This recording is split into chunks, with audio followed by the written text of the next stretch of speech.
Oi, gente, boa tarde. Olá, boa tarde. Polícia identifica suspeito de ameaçar secretário estadual de segurança. É um adolescente de Vitória de 17 anos. A família diz que ele tem transtornos mentais. 2 diretoras do Hospital Infantil de Vitória são ameaçadas de morte.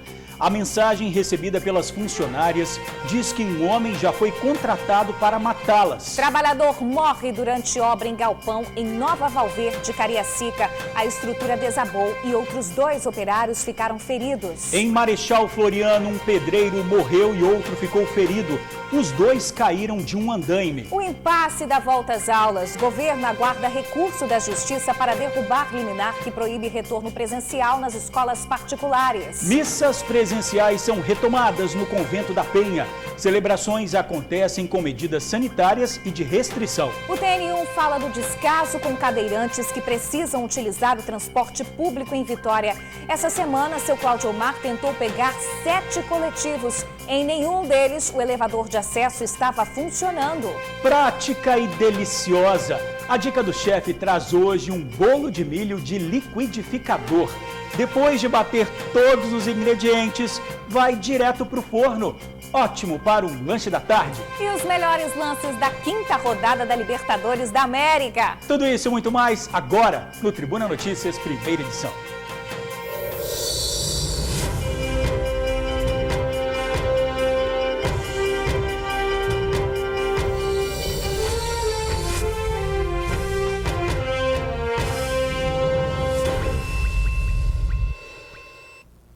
Duas diretoras do Hospital Infantil de Vitória foram ameaçadas de morte por mensagens. Uma dessas mensagens dizia que um homem já havia sido contratado para matar as 2 funcionárias. As diretoras procuraram a polícia e agora estão sendo escoltadas. As diretoras receberam as mensagens ao mesmo tempo. O conteúdo do SMS, um aviso de ameaça de morte. A pessoa afirma que foi contratada há 3 meses para assassinar as 2 diretoras, mas que mataria só uma delas porque a outra tinha o mesmo nome da filha, que havia morrido há pouco tempo. Nós estávamos numa reunião web com a Secretaria de Saúde e eu recebi, tanto eu como a outra diretora, nós recebemos um SMS. Na verdade foram 2 SMS, uma mensagem complementando a outra. E a primeira mensagem falava da seguinte maneira: perguntava como nós estávamos e logo em seguida ele falava que há cerca de 3 meses ele havia sido contratado para matar a nós 2. Sim. E ele falou que ele mataria só uma e não as 2 porque a outra, a filha dele, tinha o meu nome. E ela havia falecido, então que ele não teria coragem de me matar.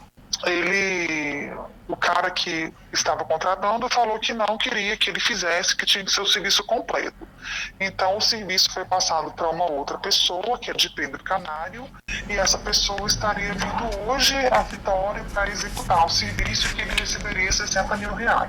A mensagem continua. A pessoa ainda diz que o amigo é muito profissional e que estaria recebendo uma quantia de R$60 mil para cometer os assassinatos. Diz que elas precisam ir até a polícia e não devem sair de casa.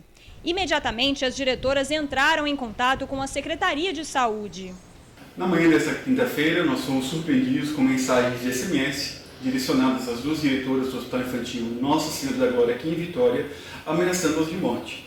Imediatamente entramos em contato com a Secretaria de Segurança Pública, com o delegado-geral, delegado Arruda, procedemos com o registro do boletim de ocorrência e abriu-se uma investigação policial que está conduzindo o caso até a conclusão do mesmo. Depois do registro do boletim de ocorrência, as diretoras foram escoltadas até em casa.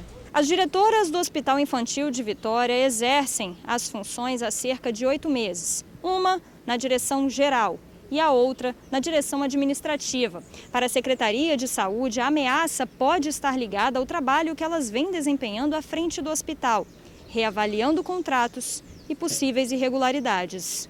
As nossas gestoras públicas exercem a função no Hospital Infantil Nossa Senhora da Glória, estão desempenhando um excelente trabalho e acreditamos que a ameaça tenha relação com o exercício da função delas. Por isso que ambas foram ameaçadas e acreditamos que a investigação policial poderá esclarecer os fatos e encontrar os responsáveis pela ameaça.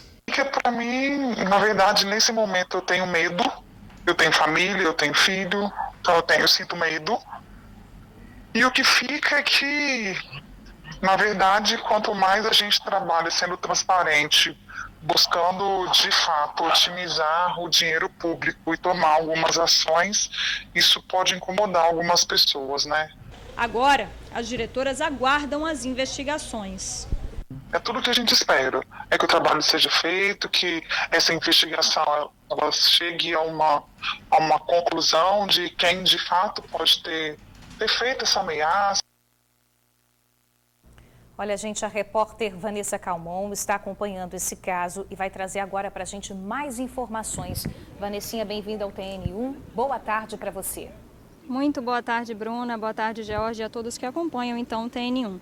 Bom, gente, a gente procurou a Polícia Civil, que não deu muitas informações, até mesmo para não atrapalhar as investigações. Disse apenas que essas ameaças, elas já estão sendo investigadas pela Delegacia de Crimes Cibernéticos, já que a ameaça chegou por um SMS e que os policiais também já estão em diligências, mas que outras informações, então, como eu disse, não serão passadas para não atrapalhar as investigações. E nós procuramos também a Secretaria de Estado da Saúde para saber, né, como estão as diretoras, quais os procedimentos que foram adotados, principalmente no dia de hoje, se elas estão trabalhando ou não. Nós conversamos agora há pouco com a subsecretária de Estado da Assistência em Saúde, a Kellen Tanise Alves da Silva. A Kellen é a pessoa a quem as diretoras procuraram logo que receberam essas mensagens. Vamos ver o que ela conversou com a gente. Nós fizemos o contato com a Secretaria de Segurança do Estado para que a gente pudesse estar orientando as ações delas a partir daquele momento. Então elas aguardaram no hospital até chegar a polícia para fazer a escolta delas até a delegacia, para elas pudessem estar fazendo o registro. E hoje a gente reorganizou um pouco os processos de vida delas para que elas possam ter a segurança. Elas estão trabalhando hoje, estão com escolta de hospitais, de policiais, à paisana, para que possam estar organizando a segurança delas e de familiares, né? E o acesso a essas duas profissionais também foi reorganizado, assim como suas rotinas, para que elas possam estar vivendo o seu dia a dia e estar desenvolvendo essas tarefas de gestoras públicas. Elas estão conosco à frente do Hospital Infantil Nossa Senhora da Glória desde fevereiro desse ano, e elas são profissionais muito qualificadas nas suas ações e elas estão desenvolvendo um papel importante de qualificação e modernização do hospital, o que significa a gente revisar sim processos de ação pública, o que significa sim a gente revisar contratos e buscar reorganizar processos e talvez nesse sentido estar sim analisando e adequando incorreções. E isso pode sim ter gerado insatisfações em alguns atores na quais elas estão envolvidas diariamente.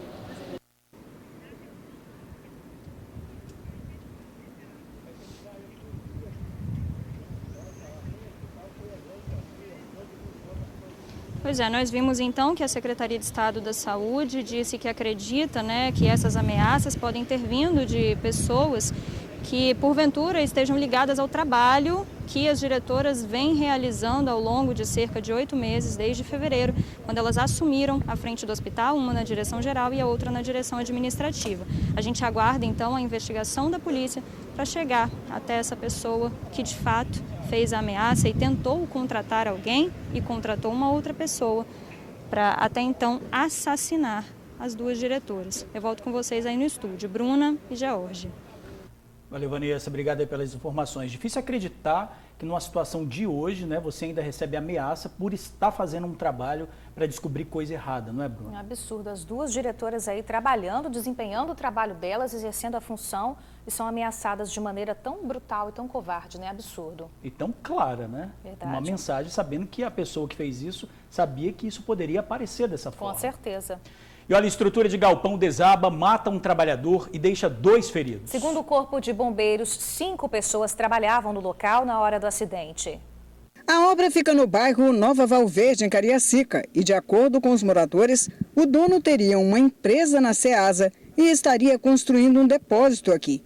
As estacas que caíram são iguais a estas, da lateral direita, e estariam sendo finalizadas para a colocação do telhado. E foi essa estrutura do lado esquerdo que caiu.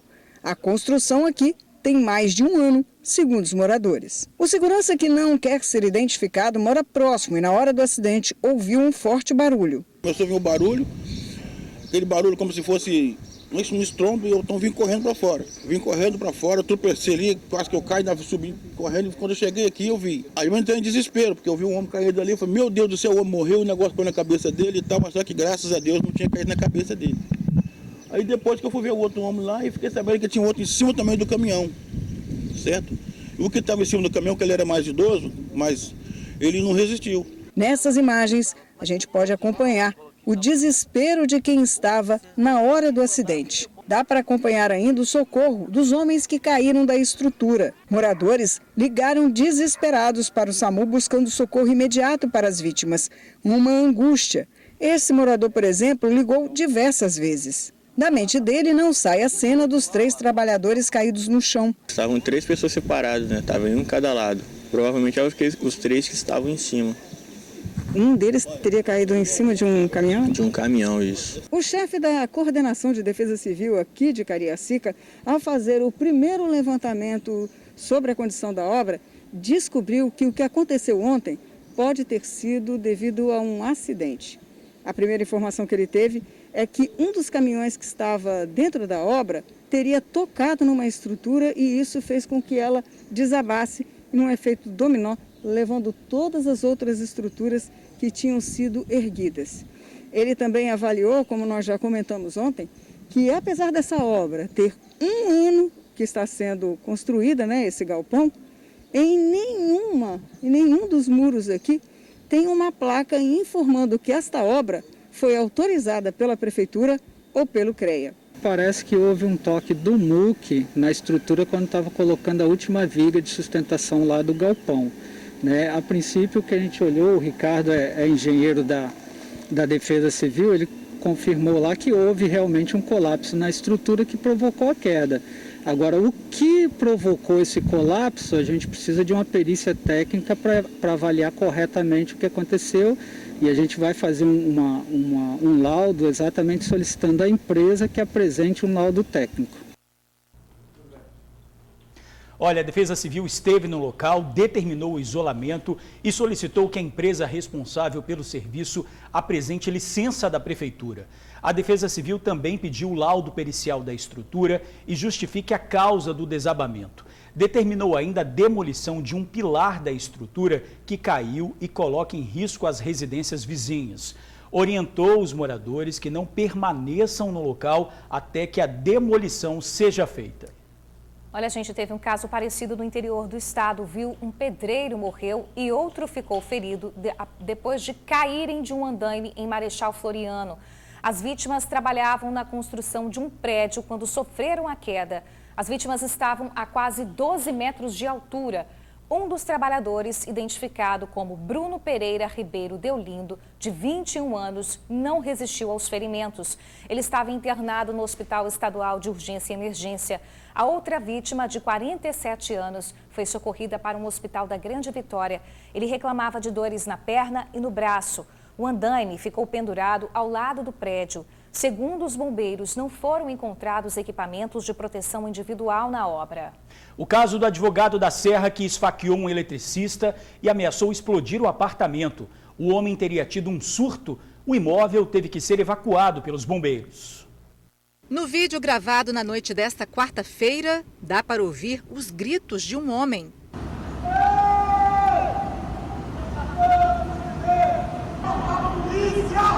Pela manhã, o homem, identificado como Marcelo Melo, de 47 anos, permanecia dentro do apartamento, que fica em Jardim Limoeiro, na Serra.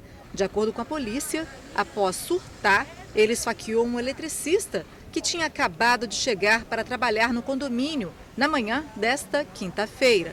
Segundo a polícia, o eletricista, que foi ferido pelo suspeito, lutou com ele por aproximadamente 5 minutos e conseguiu se salvar porque é lutador de jiu-jitsu.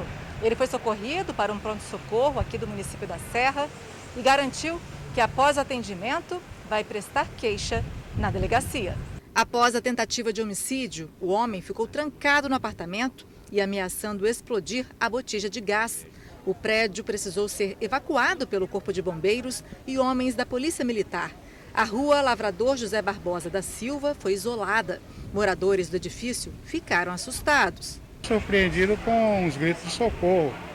Eu cheguei na janela e vi o rapaz ensanguentado, né? Pegou todo mundo de surpresa, né? Mas, segundo eu soube agora, os antecedentes dele já o compromete, né? A gente não sabia, a maioria das pessoas não sabia. Estamos aí com um elemento perigoso desse aí, causando esse transtorno. Né? Eu cheguei em casa de madrugada e vimos no grupo do condomínio que estava tendo muito barulho. Aí o pessoal começou a reclamar que alguém estava batendo nas portas, querendo derrubar, quebrando as coisas dentro de casa.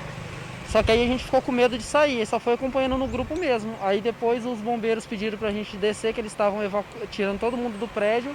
E tá essa situação aí, a gente sem poder entrar dentro de casa, com as crianças tudo aqui embaixo com fome já também, por conta de uma bagunça dessa daí. Quando eu desci, a ambulância já estava prestando já o socorro já, e a viatura da Polícia Militar já estava no local.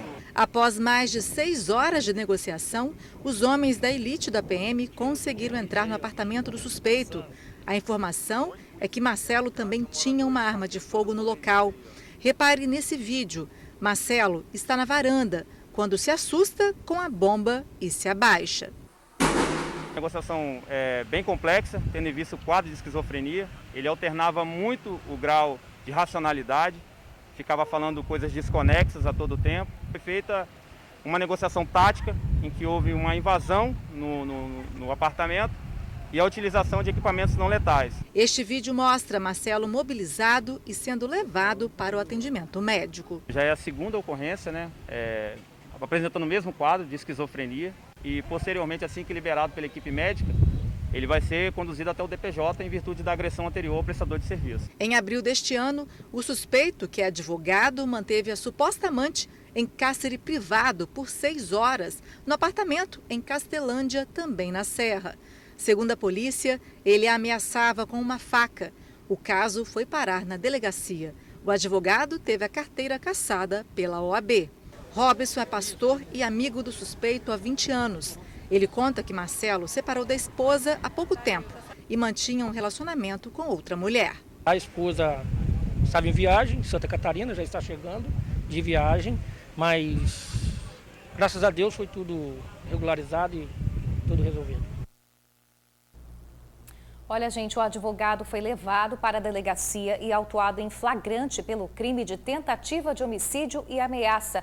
Ele foi levado para o centro de triagem de Viana. Flagrante de arrombamento no centro de Vitória. Os suspeitos rondam a região no centro da capital. Um homem e uma mulher. Enquanto o homem força a porta do bar, a mulher dá cobertura. A ação aconteceu na madrugada de hoje na rua Duque de Caxias. Agentes da guarda foram acionados e conseguem abordar o suspeito. Com ele foram encontrados uma chave de fenda e outros materiais usados no arrombamento. Gente, 7 pessoas foram detidas durante uma operação da PM no norte do estado. Ao todo, foram apreendidas 12 espingardas, maconha, cocaína e droga e mais de R$2 mil em dinheiro. A ação, que contou com a ajuda de um cão farejador, aconteceu em Alto Rio Novo e Pancas. Uma paca que era mantida em cativeiro também foi apreendida. O material e os detidos foram levados para a delegacia de Pancas. Agora a gente fala ao vivo com a repórter Suzy Faria, que tem mais informações sobre os casos policiais. Suzy vem com o noticiário policial para a gente. Suzy, boa tarde para você.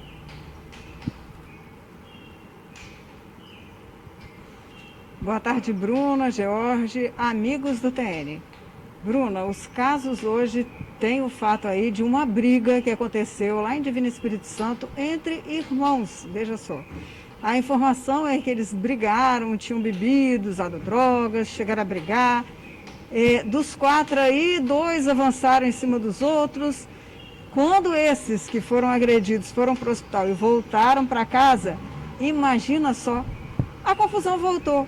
E houve novo problema, novas agressões, e eles todos foram parar dessa vez na delegacia. Não foi nem para o hospital não, viu?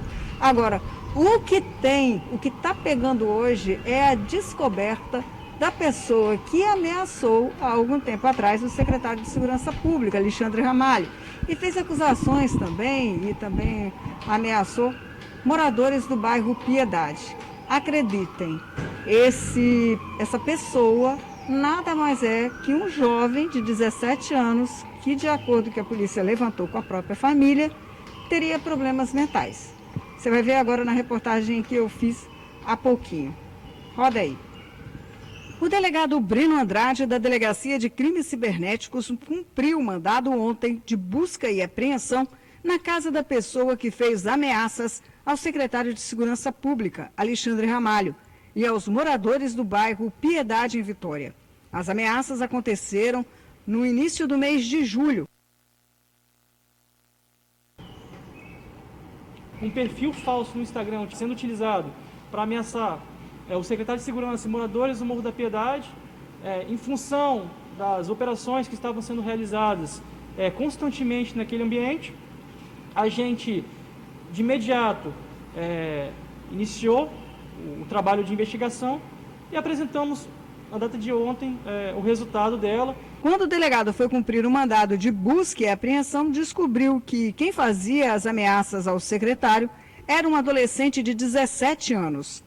Felizmente, digamos assim, foi uma brincadeira. Obviamente, o trabalho não foi concluído. Vamos verificar se essa pessoa tem envolvimento com o tráfico de drogas, conhece as pessoas que ele citou nas mensagens, para saber se de fato foi uma brincadeira ou não. Mas até o presente momento, pela conversa que a mãe teve com a gente, pela característica da pessoa e também pela capacidade de ele ter de ameaçar o secretário de Segurança e moradores do Morro da Piedade, a gente acredita que de fato ali não passou de uma brincadeira de mau gosto. O chefe de Polícia Civil, Darcy Arruda, traçou o perfil do adolescente que teria problemas mentais. Trata-se de um adolescente com alguns retardamentos mentais, mas com condições ainda de discernimento, sabia ainda o que estava fazendo, porém não teve, segundo o delegado, não teve aquela intenção, que é a vontade deliberada de ameaçar. Todos aqueles que tentarem utilizar-se das redes, das mídias, no sentido de se esconder para atacar alguém, ameaçar alguém, praticar crimes, será descoberto. O delegado-chefe de Polícia Civil, Darcy Arruda, também falou sobre as ameaças que sofreram duas gestoras do Hospital Infantil em Vila Velha. Ele disse que ontem mesmo, tão logo tomou conhecimento do fato, já colocou uma equipe para investigar. Essa investigação deve ter continuidade na Delegacia de Crimes Cibernéticos, do delegado Breno Andrade.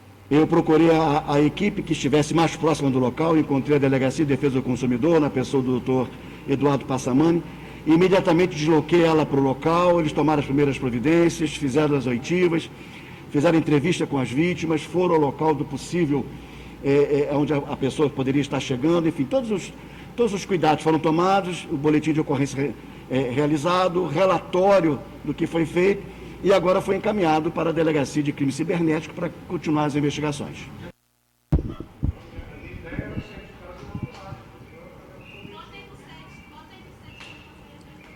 Pois é, olhem só essa situação, né? Duas gestoras que trabalham sendo ameaçadas por meio de meios eletrônicos, e o delegado Breno Andrade já disse, não adianta ameaçar, não adianta usar as redes sociais, porque a delegacia vai continuar investigando. E olha que situação. Você vê, brincadeira, né? Atrapalhando o trabalho da gente, não tem jeito. Mas o outro problema que a gente identificou nessa ameaça aí do secretário é que essa pessoa que chegou a fazer isso, veja que situação. É esse jovem de 17 anos que acabou por ser identificado pela polícia com problemas mentais, mas de acordo com o delegado Breno Andrade, essa vai ser uma investigação que vai continuar, não vai deixar de ter nenhum problema com relação a isso, porque ele vai checar minuciosamente esse perfil aí. Mesmo que a mãe diga que esse menino é muito recluso, que ele não sai de casa, que ele faz todo tipo de trabalho em casa, que usou o próprio celular dela para fazer isso. Inclusive o delegado chama atenção para quem compartilha a internet, porque quem é o detentor da assinatura, que compartilha com o vizinho, se o vizinho cometeu algum crime, ele pode ser responsabilizado por esse tipo de crime. Então ele deu esse aviso que é bastante importante. Agora, Jorge, Bruno, eu só gostaria de voltar a um outro fato, que é a construção desse galpão lá em Cariacica. De acordo com a Defesa Civil ainda, é necessário saber se aquela obra foi autorizada pelo CREA, pela própria Prefeitura. Por quê? Não há identificação nenhuma, tampouco do responsável técnico ali pela obra. Então, aquela obra tem 1 ano, os moradores falaram que ela vem sendo erguida aí ao longo desse tempo, está daquele jeito que vocês viram ali, ainda é uma base, uma construção, uma arquitetura. E que as vítimas daquele local, 2 seriam de Linhares e 1 moraria na Serra. A gente ainda não conseguiu a identificação deles 2, viu? Agora eu volto com vocês aí no estúdio, com a Bruna, George. Pois é, Suzy, vou pedir para você ficar ainda aí, né? Porque você tem informações sobre a chacina que aconteceu na Ilha de Vitória, mas antes a gente vai mostrar a polícia que fez uma perícia ontem lá no local e a reportagem é do Vitor. Vamos ver. A equipe da Polícia Civil chegou à Baía de Vitória na altura de Santo Antônio pouco antes das 2 da tarde. Em 2 lanchas da Capitania dos Portos, equipes da PC e também da Marinha atracaram na Ilha do Américo. Uma das lanchas deu uma volta no local antes de ancorar. Por lá, as equipes se juntaram para iniciar os trabalhos. 1 hora depois, as 2 embarcações saíram da ilha e se deslocaram de volta à Capitania dos Portos. Cerca de 10 policiais participaram dessa perícia, que contou também com a ajuda de um cão farejador. Na saída, o delegado responsável preferiu não dar novas informações sobre o caso. Essa é a 2ª perícia realizada na Ilha do Américo. A primeira foi na segunda-feira à noite, no dia do crime. Na de hoje, segundo o delegado Marcelo Cavalcante, houve uma perícia complementar, com o intuito de encontrar vestígios que possam elucidar o caso. A chacina na Ilha do Américo aconteceu na última segunda-feira. Yuri Carlos Souza Silva, de 19, Wesley Rodrigues de Souza, de 29 e Vitor Alves, de 19 anos, foram mortos na ilha. Pablo Ricardo Lima, de 21 anos, chegou a ser socorrido, mas ele não resistiu aos ferimentos. Uma 5ª vítima que foi baleada segue internada no Hospital de Urgência e Emergência aqui na capital. Um vídeo que circulou nas redes sociais mostra as vítimas rendidas antes da execução. Nesse outro vídeo, é possível ver os criminosos fugindo da ilha de barco após a chacina. A veracidade da imagem foi confirmada pelo delegado responsável pelo caso. Ele, inclusive, já identificou 5 envolvidos. E as investigações apontam que os assassinos são do município de Cariacica. O objetivo deles era eliminar traficantes rivais. 5 indivíduos ali saem do local, dentro daquele botezinho, em direção ao município de Cariacica. A princípio, os autores queriam eliminar rivais no tráfico. Eles constataram naquele momento que não eram rivais e, mesmo assim, as vítimas foram executadas. Pessoas inocentes, pessoas que não têm envolvimento nenhum com o tráfico de drogas. Após o crime, 2 adolescentes que estavam do outro lado da ilha conseguiram escapar. Só que um deles, um jovem de 17 anos, acabou sendo pego por homens moradores de Santo Antônio. Ele foi posto no porta-malas de um carro, seria executado em Cariacica, mas foi salvo por uma equipe da Força Nacional. Os 4 ocupantes do veículo foram presos. Eles acreditavam que o menor era o informante dos criminosos de Cariacica. Um dia depois da chacina, moradores de Santo Antônio protestaram. O comércio fechou as portas e a via foi bloqueada. No mesmo dia, os corpos das 4 vítimas foram enterrados no cemitério do bairro. As investigações do caso continuam. A Polícia Civil garante que as equipes estão empenhadas em solucionar este crime. A gente viu aí que a perícia foi realizada ontem e a gente vai saber agora da Suzy se ela tem alguma novidade em relação a esse trabalho realizado pela polícia. Suzy. Bruna, George, hoje o delegado Marcelo Cavalcante resolveu ficar bem caladinho. Não quis adiantar nenhuma informação sobre as investigações. Como a gente já tinha antecipado ontem, antes dele ir à ilha, o interesse era buscar os vestígios que pudessem elucidar um pouco mais rápido o motivo do crime. Principalmente porque, como eu falei, ali no local, na ilha, era costume de se esconder drogas também. E não era só o pessoal de Santo Antônio não, viu? A informação é que muito traficante de Cariacica usava a ilha para poder esconder a droga, para mantê-la segura até fazer a venda do produto. Então hoje o delegado Marcelo Nolasco ficou quieto, acredito eu que venham boas novidades por aí, porque os 5, como o próprio Vitor já falou na matéria dele, já estão identificados, já tem aí circulando pelas redes sociais um perfil, inclusive criminoso desses 5, de crimes que eles já cometeram, que já fizeram aí barbaridades. O pessoal lá do Morro do Quiabo pede à polícia para que eles vão para a cadeia. Estão aí um clamor e olha que já foram feitas várias operações no Morro do Quiabo. Então agora a polícia está concentrada em resolver isso. O delegado preferiu hoje não falar nada não, mas como eu disse para vocês, é bem capaz que a gente venha a ter novidades aí, viu? É com você, Jorge. Valeu. Bruna. Ô Suzy, hoje é sexta-feira, né? Semana passada você fez uma inveja mandando uma foto sua na piscina. Você vai repetir a cena, você está de folga de novo ou você vai estar trabalhando, hein?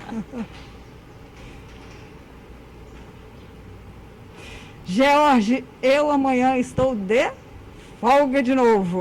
E olha, eu vou te mandar outra foto só pra gente chegar. Mas eu acho que você tá de folga também, não é isso? Ah, tô de folga. Eu não tô não, eu tô de plantão. Amanhã, rapaz, aqui tá bom que tem um ventinho.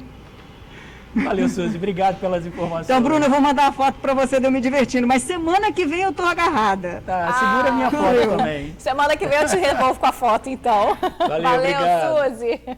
E olha, agora a gente fala do descaso e da falta de respeito que cadeirantes têm enfrentado para embarcar nos coletivos em Vitória. A gente conversou com o seu Claudiomar. Na última quinta-feira, ele tentou embarcar em 7 coletivos e não conseguiu porque todos estavam com os elevadores quebrados. E sem os cobradores para auxiliar, tudo fica ainda mais difícil. A dificuldade já começa ao sair de casa. Com a ausência de calçadas que facilitam o ir e vir, Claudiomar precisa transitar na rua, dividindo espaço com carros. Puxada, hein? As calçadas não são padrões, rapaz. Tem obstáculos na calçada que eu consigo passar, mas outros não conseguem. Às vezes pode correr o risco de tombar a cadeira, cair, se ferir, se machucar, igual eu já vi muitas vezes. Cadeirante capotando por causa de um buraco. O Claudiomar teve paralisia infantil, por isso a cadeira é companheira inseparável. Só que se o elevador dos coletivos não funcionar, ele não pode sair para o rolê. Nesta quinta-feira, o Claudiomar e a filha iam até um shopping lá na Enseada do Suá. Aí, para chegar lá, eles precisavam ir de ônibus. Vieram então para este ponto. E aqui aconteceu então o absurdo. O Claudiomar tentou 1, 2, 3, 4, 5, 6, 7 vezes, 7 coletivos diferentes entrar para poder seguir viagem. Mas todos estavam com um elevador quebrado. Polícia se matando aqui para poder fazer funcionar o elevador. Você vai pegar o ônibus, o elevador está quebrado. Você vai lá, o cara se mata. Ainda mais agora que tiraram os cobradores, né? Aí o motorista tem que fazer as duas coisas. Tem que pegar lá, dirigir e vir e pegar e atender o cadeirante. Um dos 7 motoristas com o elevador quebrado comentou com o Claudiomar ontem que o negócio é pior do que se imagina. Como que a empresa vai pagar a manutenção disso aqui se não tá nem, a gente estava com salário, um mês com salário atrasado? Vamos ver se hoje o elevador do ônibus está funcionando, vamos ver? Abriu ali. Aí, ó, viu o motorista falando aí, vamos ver se funciona? Tenta daqui, dali, aperta botão, vai, volta e o trem não anda. Agora vai.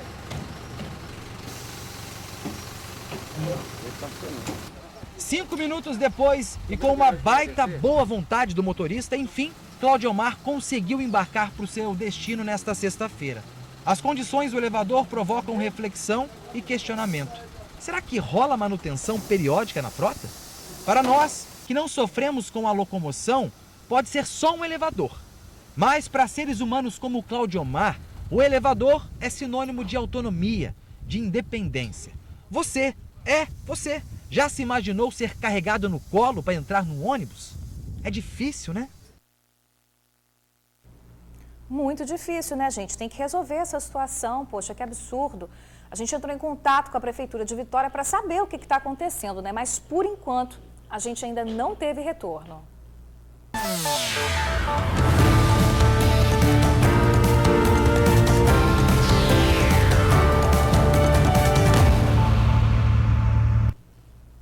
Eleições 2020, hoje vamos conhecer os candidatos à Prefeitura da Serra. Alexandre Chambinho, PL. Bruno Lamas, PSB. Ebinho, PCdoB. Fábio, Rede. Gracimere Gaviorno, PSC. Luciana Malini, PP. Márcio Greik, MDB. Sérgio Vidigal, PDT. Vandinho Leite, PSDB. Lembrando que a votação no primeiro turno para prefeitos e vereadores acontece no dia 15 de novembro. Para quem já estava com saudade, assim como eu, as missas presenciais voltaram a ser celebradas no Convento da Penha. E claro, seguindo todas as medidas sanitárias de segurança, além do acesso limitado de veículos. Hoje, muitos fiéis chegaram cedo ao campinho para mais uma celebração.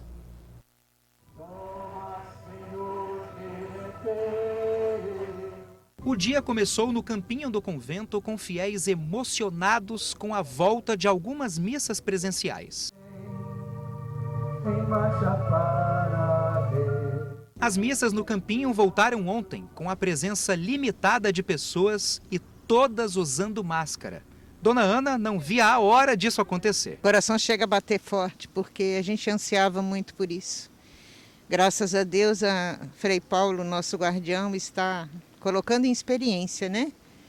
Para ver se funciona, se as pessoas obedecem os regulamentos. Foram 6 meses de missas transmitidas pela internet. Nessa volta, dona Dinair também não consegue segurar a emoção. Muito bom, porque a gente tem tantas graças, né? A gente mais pede que agradece, mas eu tenho muita graça para agradecer. Claro que a situação não é como antes ainda. Existem algumas restrições que precisam ser respeitadas. O espaço do estacionamento está limitado a 40 veículos e existem limitações também na área de turistas, visitantes, enfim. Tem até uma plaquinha que diz, olha, que o limite máximo é de 20 pessoas. À medida que vai evoluindo, né, assim, as pessoas vão se conscientizando mais, né, vai diminuindo um pouco assim os riscos, né? Então nós temos, com todos os devidos cuidados, nós estamos retomando as atividades presenciais de missa, mas apenas aqui no campinho, né, onde é mais arejado, num horário mais fresquinho. Ana Lúcia veio com a família. É a primeira vez que ela pisa aqui no convento em 6 meses de pandemia. A gente vem aqui trazer o nosso coração diante de Deus para dizer o muito obrigada, porque a gente venceu esse período. E tem que agradecer mesmo, né, gente? Olha, os portões do convento abrem às 6 da manhã. As missas presenciais acontecem de segunda a sexta às 7 da manhã. Sábados e domingos, a missa será às 9 horas. As missas online continuam às 3 da tarde, de segunda a sábado. E a seguir, golpistas na mira da polícia aqui no estado. A dica do chefe traz o bolo de milho de liquidificador. Receita simples, rápida e deliciosa. Essa eu quero aprender. E os melhores momentos da Libertadores aqui na tela da TV Tribuna SBT. A gente já volta. TN1 de volta. Um casal de adolescentes foi apreendido após assaltarem um ônibus do Transcol na Terceira Ponte em Vila Velha. Com suspeitos foram encontrados 4 celulares, documentos, facas, canivete e até uma peruca. Os suspeitos, uma menina de 13 anos e o namorado de 17, usaram facas para assaltar pelo menos 5 passageiros. Uma viatura da Polícia Militar passava pela alça da Terceira Ponte, foi avisada pelo motorista de que um carro tinha passado pelo coletivo e percebeu o assalto. A viatura parou no bairro Itapuã e esperou o ônibus chegar ao ponto. Ao ver a polícia, o casal desembarcou e tentou entrar dentro do ônibus, mas a PM impediu que o veículo seguisse com os suspeitos. Os adolescentes foram apreendidos e confessaram o roubo. Os 2 foram levados para uma unidade de internação. E um incêndio em um galpão assustou moradores de uma comunidade rural em Domingos Martins. O fogo destruiu móveis que estavam nos fundos do galpão. O imóvel fica a 2 quilômetros de Campinho e funcionou como depósito de produtos recicláveis. Pilhas de madeira viraram chamas. O incêndio aconteceu ontem à noite. Os bombeiros foram acionados e o fogo foi controlado após 1 hora de trabalho. Ainda não se sabe a causa do incêndio. Apesar do susto, ninguém ficou ferido. Olha, gente, pelo menos 30 pessoas foram alvos de um golpista que está sendo procurado pela polícia. Elas compraram um produto pela internet, mas nunca receberam. A oferta é tentadora. Um lote com 6 celulares novos por R$5.000. Na outra mensagem, tinha também TVs por R$1.000 cada uma. Sem aparecer, o golpista manda para as vítimas vídeos dos aparelhos nas caixas. Segundo a polícia, o suspeito é Rafael Rodrigues Nunes. Ele informa que ele possui um tio na Receita Federal, um irmão na Polícia Federal e por isso ele consegue esses produtos a um preço muito atrativo. E a vítima acaba acreditando, acaba depositando ou entregando valores para o Rafael e nunca recebe esses produtos. Rafael é carioca, mas de acordo com a polícia, mora em Vitória com a família. Ele continua foragido.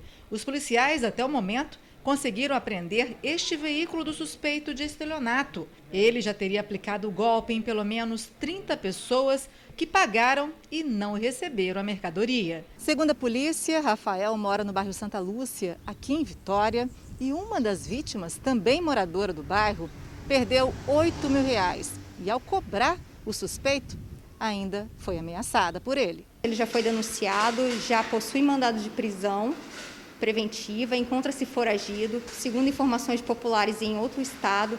Por isso a gente até pede à população, quem tiver qualquer tipo de informação, denuncie através do 181 e caso haja qualquer outra vítima que ainda não registrou ocorrência, registre ocorrência.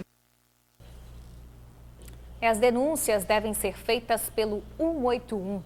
Vamos dar uma olhadinha nos destaques do jornal A Tribuna de hoje, George. Olha só, aposentados, gente, vão poder pegar mais empréstimos. O governo ampliou de 35% para 40% margem de renda que pode ser comprometida. Além disso, é possível que haja o 14º salário esse ano, mas é importante estar atento. Aqui na próxima página, diz que a previsão, por conta disso, é de mais assédio aos idosos, ficar atento aí aos golpes que podem acontecer, né? Os telefones não param de tocar nas casas, né? E olha, a Anvisa quer acelerar a aprovação da vacina. O órgão começou a analisar o pedido de registro de imunizante no país com a intenção de liberar a prevenção o quanto antes. Vamos ver então mais destaques do jornal A Tribuna de hoje. Sexta-feira, 2 de outubro, aposentados vão poder pegar mais dinheiro emprestado. Na foto principal, dói na alma ver a maldade que é feita com os animais. Porteiro perde R$8.000 em golpe do iPhone de última geração. Vale anuncia novas obras com mais de 1.600 empregos até o fim de 2021. E em esportes, Jordi conquista a torcida do Flamengo. Ainda é destaque no jornal A Tribuna. Em AT2, novos pratos sem carne. 10 apostas de estilistas para a moda das praias. E ainda, Estado registra menor número de mortes por Covid desde abril.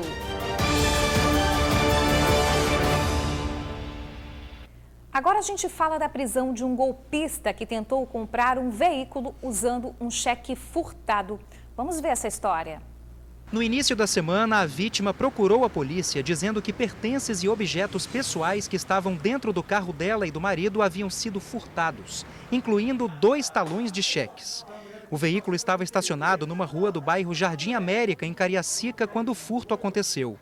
Dias depois da ação criminosa, uma mulher do interior do estado entrou em contato com a empresária, dizendo que um homem estava interessado em comprar um carro dela, anunciado num site de compra e venda. Mas a vendedora do veículo desconfiou quando viu que o cheque, no valor de R$ 6.500, não estava no nome do comprador.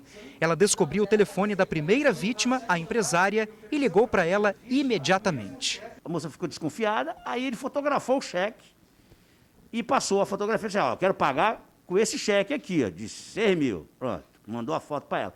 Aí ela viu lá o nome da empresa, né, o cheque estava no nome da empresa.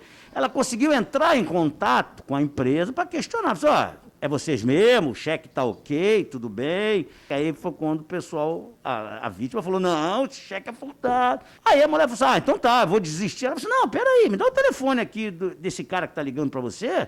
Me dá esse telefone aqui, deixa eu ligar para ele, que eu quero saber quem é.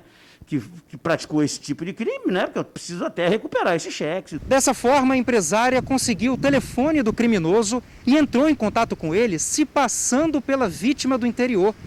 Na conversa ao telefone, ela disse que tinha uma moto para vender também. Interessado, o criminoso cresceu o olho e acabou caindo na armadilha. Ele marcou encontro com a vítima aqui no cartório, onde ela iria transferir a motocicleta para ele e ele iria entregar o cheque. Não apareceu, marcou, a vítima foi, obviamente, junto com os nossos policiais, né, disfarçados. Não apareceu. No dia seguinte, marcou 2 vezes, uma de manhã e outra de tarde. Também não compareceu. A terceira vez que ele marcou, aí a mulher falou assim, desculpa, eu não quero mais fazer negócio contigo, não vou mais lá, não. Fui 3 vezes, você não apareceu, tal. Faz o seguinte, toma, se você quiser, entre em contato com o meu amigo aqui, que o meu amigo é que vai levar a moto. E não deu outra, ele foi, só que esse amigo da mulher era o nosso policial. Quando ele foi para apanhar a moto, o policial pegou ele. Por fim, a polícia conseguiu efetuar a prisão. Na ocasião, ele estava com outro cheque falso. Um segundo homem que estava apenas junto dele também foi detido. Foi um golpezinho que foi até bem arquitetado, mas não foi bem executado. A vitória foi nossa.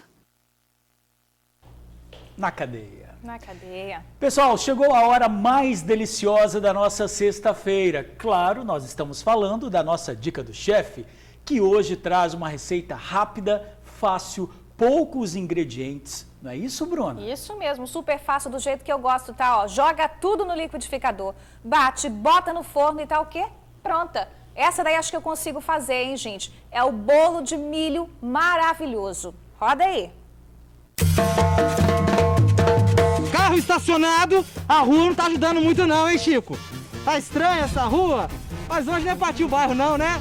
Não, porque hoje é sexta-feira! Hoje é dia de Dica do Chefe! Quem gosta de comer bolo, levanta a mão! Quem gosta de comer bolo do tio Márcio, levanta a mão! E aí, Marcião?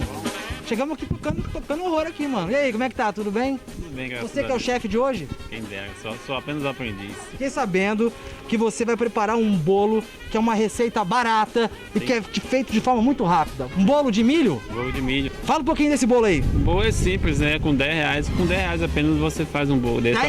Dezão para a família toda comer e ainda dá briga ainda.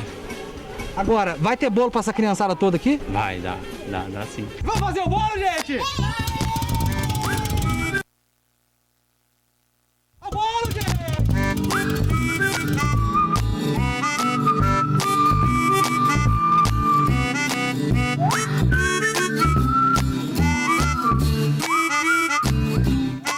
Vamos aos ingredientes do bolo de milho do Marcião.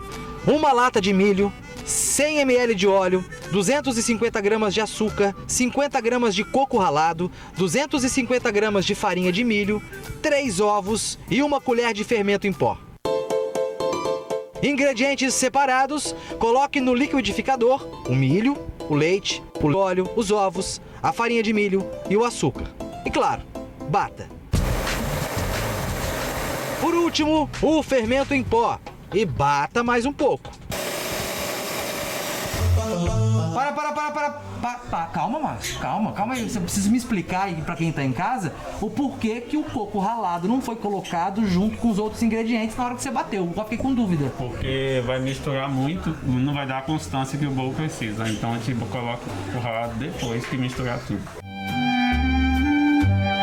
Massa do bolo preparada, unte a forma, coloque a massa e deixe no forno por 40 minutos.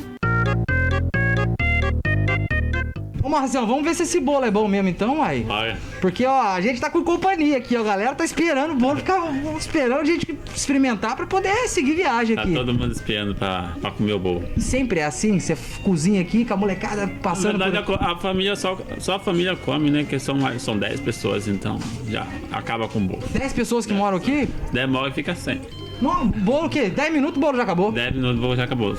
Quando esfria, acabou. São 50 minutos pra fazer e 5 pra comer? E 5 pra comer. Até menos, né? Depende da quantidade de pessoas que tem em casa. Então vamos. Aquela segurança de sempre, vamos tirar a máscara apenas pra comer. Vamos ver o bolo do Marcião agora. É, coisa boa.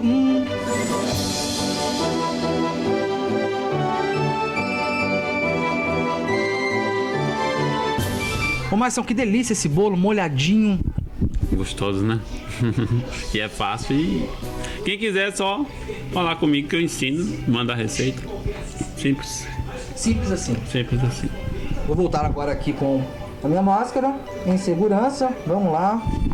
Marcel, muito obrigado pela sua paciência, pelo seu tempo e por ter aberto a porta da sua casa pra gente aqui. A gente fica muito feliz, porque sinal que vocês confiam na gente. Obrigado. Sim, vocês são sempre bem-vindos. Vamos fazer mais receita, né? Chama vocês. A de broa de milho também. A próxima é ter broa de milho. Vamos seguir na temática do milho, mas o próximo vai ser broa. Broa.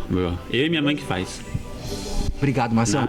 E você que está nos assistindo aí, quem sabe a gente não brota aí na sua quebrada, na sua comunidade, no seu bairro, na sua casa, para aprender a sua receita e ensinar os nossos amigos do TN?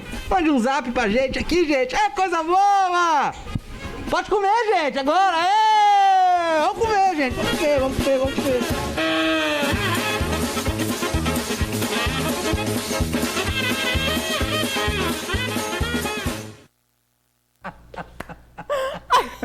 A gente tá rachando aqui com a menininha ali atrás, ó. Cara, super closeira aqui, ó. Muito closeira, adorei.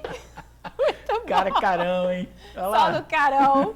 Gente, que delícia esse bolo, hein? Que bolo dezão, né? Hein? Dezão, baratíssimo, pô. Com R$10 você faz pra família toda e a família ali é grande, hein? Vocês viram que é muita gente, hein? 10 pessoas, dezão bolo. Ó, que maravilha. Bolo molhadinho, receita fácil, prática, gostosa, assim que é bom, né? Que delícia, gente. Olha só, para participar, o Márcio, ele mandou pra gente, pro nosso WhatsApp, né? É muito simples participar. Faça como o Márcio, um beijo aí para toda a família do Márcio, lá de Barra Mares, em Vila Velha, que participou aqui com a gente. Você de casa, tá vendo? Uma receita super simples, que você pode fazer rápido, prático, uma receita super barata. Olha, manda para o nosso WhatsApp 997-922530, 997-922530. Lembrando, Bruna, que daqui a pouquinho o nosso jornal vai para o tribunaonline.com.br e essa receita também vai estar lá. Quem perdeu pode entrar lá e acessar e dá para fazer isso muito rapidinho. Exatamente. Já para esse fim de semana. Não precisa ser profissional para participar da dica do chefe, né? Depois do bolo do Márcio, acho que eu estou criando coragem para participar também, hein? E você vai ter que participar. Quem sabe? Ai, que desafio, Jesus. Tem uma novidade aqui na TV Tribuna. O programa Imóveis em Foco tem um novo apresentador, que é o Márcio Monteiro, que já está aqui com a gente. Seja muito bem-vindo, Márcio. Obrigado, Bruna. Obrigado, George, por me receber aqui nessa casa tão tradicional que é a TV Tribuna SBT. E, lógico, o Imóveis em Foco é um programa há 15 anos no ar, com referências já, né, no mercado imobiliário, arquitetura e decoração. E agora comigo, Márcio Monteiro, trazendo novidades todo sábado, 9 horas da manhã, domingo às 10 e segunda, 1 hora da tarde. E evidente, George e Bruna, TV Tribuna SBT, para todo o estado do Espírito Santo. Então, quer dizer, amanhã já tem? Já tem, é evidente. Então tá bom, seja muito bem-vindo a essa casa. Obrigado. Tá, Márcio? Obrigado mesmo. Obrigada, Márcio. Então o encontro está marcado com Márcio Monteiro Imóveis em Foco amanhã. Que horas, Márcio? 9 horas da manhã. Não percam, gente. Perfeito, Márcio. Muito obrigada aí pela participação. Valeu. Até mais. Vamos seguir aqui com o jornal, gente. A seguir no próximo bloco, o nosso giro de câmeras aqui no TN1. Fica com a gente só um instante. TN1 de volta e olha, a gente mostrou agora há pouco uma reportagem sobre a dificuldade que cadeirantes têm enfrentado para embarcar nos coletivos em Vitória. A prefeitura enviou uma nota sobre o problema. Disse que 90% dos ônibus de Vitória têm elevador e prometeu intensificar a fiscalização a partir de hoje. Denúncias podem ser feitas pelo 156. Pessoal, vamos agora ao nosso giro de câmeras, então, começando com imagens ao vivo da Avenida Beira-Mar, na região ali do Aquaviário. A sexta-feira segue com temperaturas elevadíssimas, hein? E sem previsão de chuva, Bruna, tem que tomar cuidado, hein? Seguro, calorão, gente. Vamos para outro ponto da cidade. Praça do Papa, para quem vai ali para a Terceira Ponte, imagens ao vivo. Tem carros passando por ali, mas o trânsito está super tranquilo. Você que está no sul do estado, se prepara, tá? Os termômetros devem registrar 40 graus hoje, 42 amanhã. Pois é, e agora vamos para onde? Vamos ver imagens aí da praia de Camburi, solzão, hein? E na parte norte do estado, temperaturas de até 38 graus em algumas cidades. Calorão por toda parte do estado e a gente vai para onde agora? Imagens ao vivo da reta da Penha, cruzamento com a Rio Branco.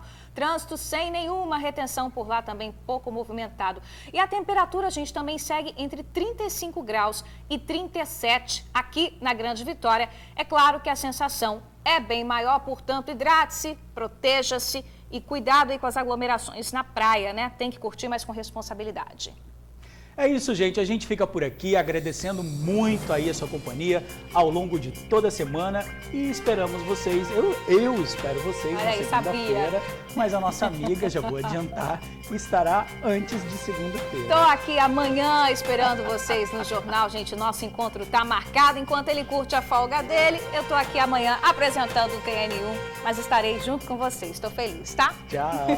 Beijo, até amanhã.